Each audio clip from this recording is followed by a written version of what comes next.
Well, actually, it started with Roland way back in '85. So it was the SDE 3000 rack mountable delay, and I bought two of them when they first came out in 1985. And it was just so obvious to me that this brand had high quality stuff, really high quality. So I knew, instinctively felt whenever I was to purchase a piece of Roland gear, it was like, you know, if you buy a Mercedes, it's gonna be, if you're staying at the Four Seasons, it's just gonna be a particular experience, most of the time. So those two pieces of gear were my signature sound. I did nothing without them for 25 years, 30 years even, you know. I still was using them. Something very interesting though. So then when the Boss brand started, you know, releasing the pedals, I mean, I have hundreds of different kinds of pedals, you know, and some of them are like colorful toys.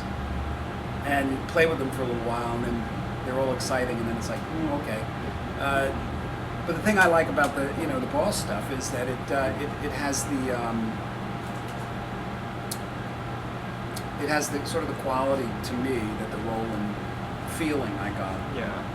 And they're kind of bulletproof, and just you can really slam them, and there's a sound that's very transparent, meaning that there's not a lot of interruption by electronics and stuff, and I like that.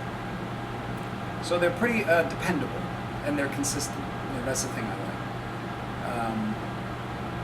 Interestingly enough, I had a meeting with Boss some months ago, met with Yoshi, and I discovered that he was the one that made the SDE 3000 in 1985, and here he was right in front of me. So I immediately just kind of like fell in love with this guy, because he was the one that made this piece of gear that had my heart in it, you know. So yeah. I felt so it kind of like connected with him, you know. So I had these. I still have these two pieces of gear after 30 years, and I gave them to him. Yeah, because I thought, well, you know, what am I going to do with them? You know, I don't use them as much on my rack gear is very different now. Yeah. And I thought, well, I don't want to sell them. I could never get enough money. No one could pay me enough. Yeah. You know what I mean? Because everything I recorded, every note I played, went through these things. Sure. So I thought, how nice would it be to give them to the guy that made them?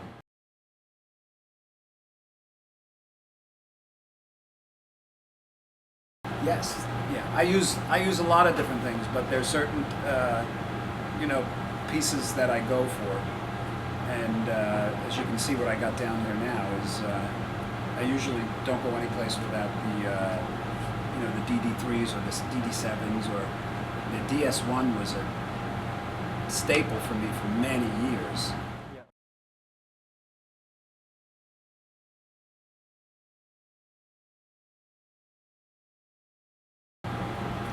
Obey your parents and use a condom.